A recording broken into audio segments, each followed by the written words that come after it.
Why would you put rosin in your glove? Why? Why? And this is not me calling Hector Santiago out as dumb. This is me asking, what pitcher would decide to put rosin in their glove when there is literally a bag that's next to the mound? Why? The answer is there is no reason. There is no rational reason. But everyone across baseball outside of our fair city seems to be just accepting this. Yep, that's fine.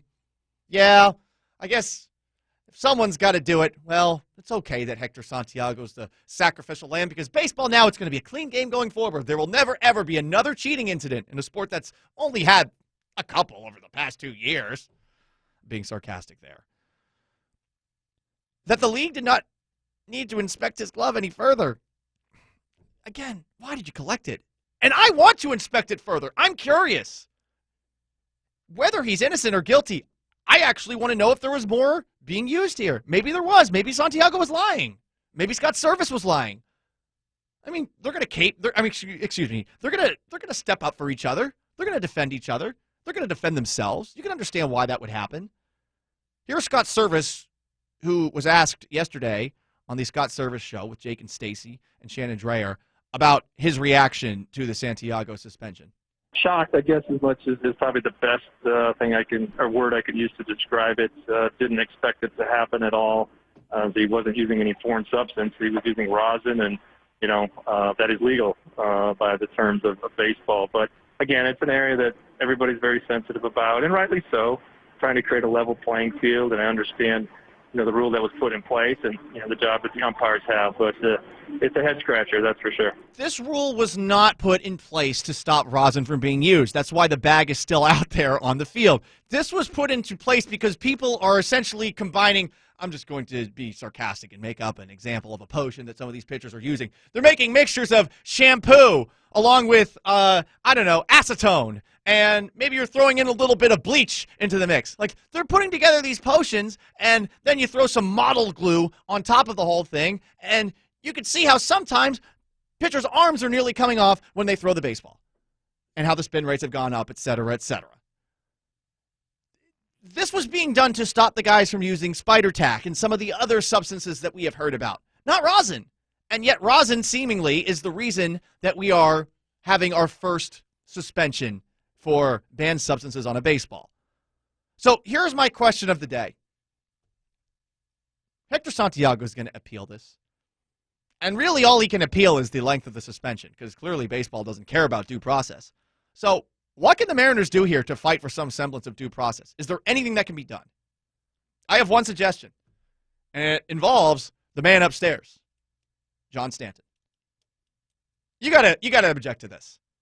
Baseball owners are generally quiet compared to NFL owners, and I understand that, you got to do what's good for the good of the league, but this is further alienating your players.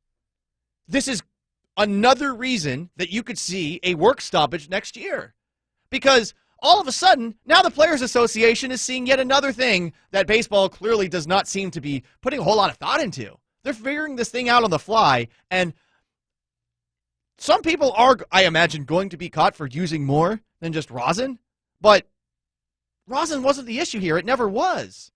Sticky stuff on a glove, that's what's going to get the first 10-game suspension? Really?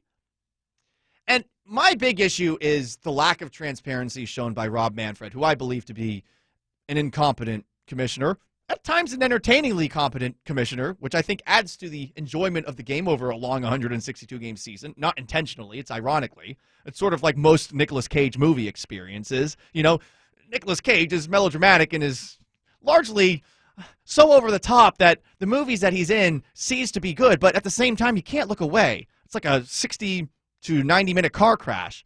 Well, with Rob Manfred, you kind of get the same thing. I went back in time, and I thought to myself, you know what? I want to know what he said in the wake of the Houston Astros cheating scandal. That was the last cheating scandal that he took the reins during.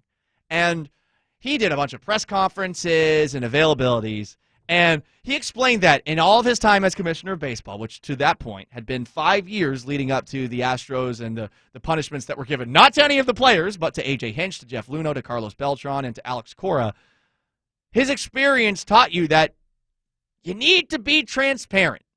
If I've learned anything over the last 5 years, I've come to understand that when you discipline, people are going to have views that may not be consistent with what you've done. I accept that. I accept that as part of the responsibility of the job. I accept the criticism as part of the responsibility of the job. What I did here is I tried to get the facts. I laid them out in as transparent a way as I could lay them out so people could, in fact, make their own judgments. Where are the facts here? Where is the transparency?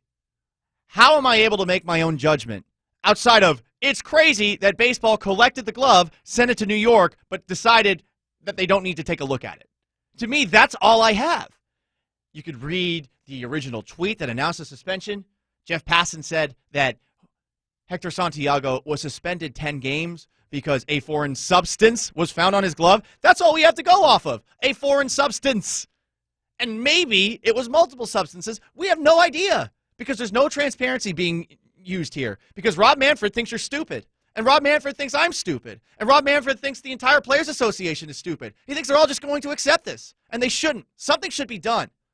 I don't know how many people watched the movie Star Wars, Episode 1.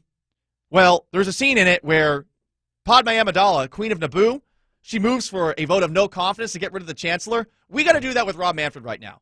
Because clearly this guy is not the one to navigate anyone through cheating scandals. He proved it with the Astros, and now you got this thing going on. This is just the tip of the iceberg, and Hector Santiago is getting railroaded here. Why is he the sacrificial lamb with zero due process? To me, that's unacceptable, and I don't even care if he's innocent or guilty at this point. I just feel like you got to show your work here. Otherwise, it feels like you're just throwing stuff at the wall. To me, unacceptable. Give us something. We are owed that.